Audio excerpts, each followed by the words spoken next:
Ayan, shalom! Magandang hapon ulit sa ating lahat and welcome sa ating Bible Devotion. So tuloy po natin yung ating pinag-aralan sa Matthew chapter 4, the account of Satan's temptation to the Lord Jesus Christ.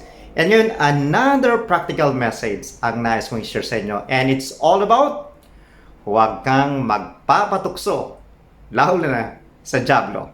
Alright mga kapatid, so we can see in Matthew chapter 4 verse 1 to 11 that Satan tempted the Lord Jesus Christ. And we can learn a very profound lesson on this story with regards to temptation. Number 1, real talk lang tayo.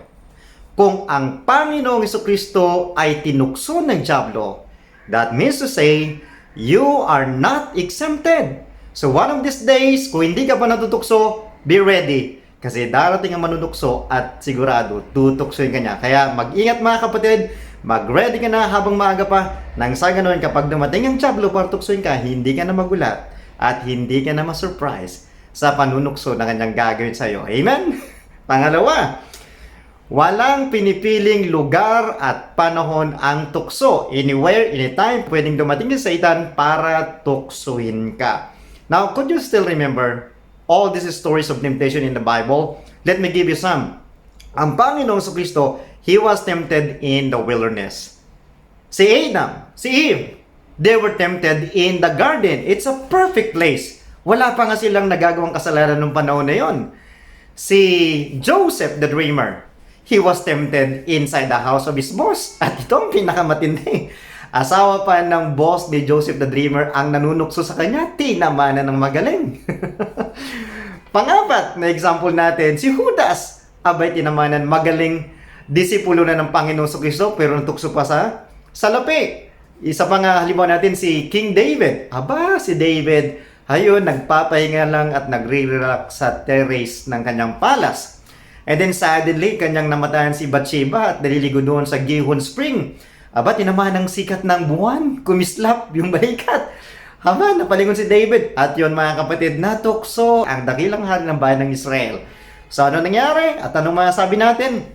Walang pinipiling lugar, panahon at pagkakataon ang manunukso. Kung ang Panginoong Jesucristo tinukso niya, ikaw hindi ka exempted at wala siyang pipiling lugar. So mamaya, bukas, makalawa, isang buwan, next year, baka nandiyan siya. So beware, mag-ready ka, sabi nga ng balita natin.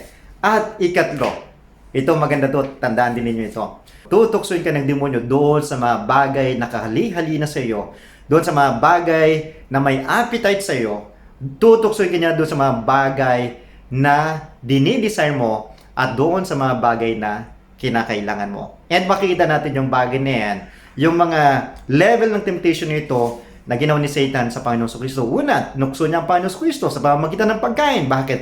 Kumakalam ang sikmura. Alam niyo, maraming nahuhulog sa tukso kasi kumakalam ang kanilang sikmura, kumakapit sa patalim. So, binibenta ang katawan para may pangtustos sa kanilang sarili. And we've heard a lot of stories about that, kahit sa mga documentaries at sa mga balita. And ano pa? Yung pride of life. Kasama yan sa target ni Satan kasi marami sa atin, gusto natin number 1 tayo, gusto natin nasa top tayo. Kaya china-challenge si Satan ang ating ego. Kaya sabi niya sa Panginoong Jesucristo, magpatihulog ka. O hindi naman bumigay ang Panginoong Jesucristo sa kanya. Kala ni Satan, wise siya, mas wise ang Panginoong Jesucristo.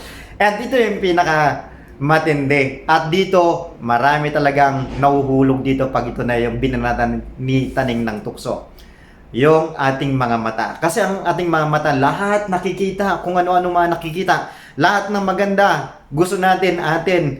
So, anong ginawa ni Satan? He showed unto the Lord Jesus Christ the wealth of the kingdom of this world. Sabi niya, all these things I will give unto you if thou wilt fall down and worship me.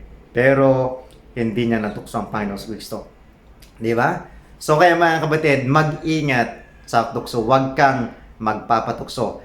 Marami kang makikita sa mundong ito na mga katukso-tukso kahali-halina. Tandaan ninyo, hindi magpapadala ang dyablo ng panukso na pangit. Okay? Tandaan natin yan.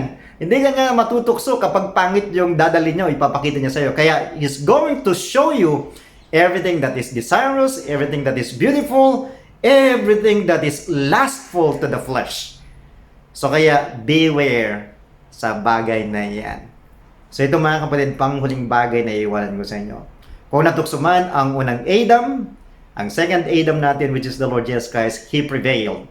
Even Joseph the dreamer, he prevailed against temptation. Kaya kaya mo rin yan. Kung si Judas ay natukso sa pera, si David ay natukso rin sa babae, bumagsak. Mga kapatid, ito yung advice ko sa inyo. Kapag sakaling natukso ka, nahulog ka sa tukso, aba, wag na wag mong gagayan si Judas. Wag kang magdigdig. Habang buhay mayroong pag-asa.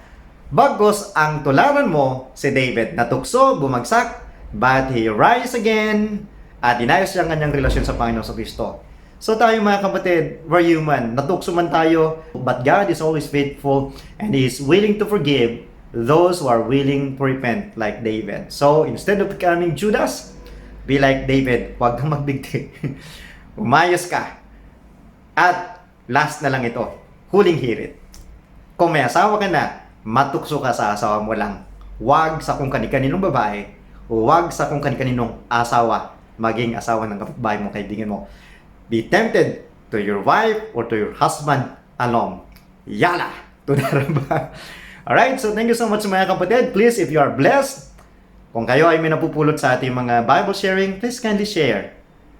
And like and subscribe to my channel. That would be a great help and support for me. Thank you, and God bless you once again.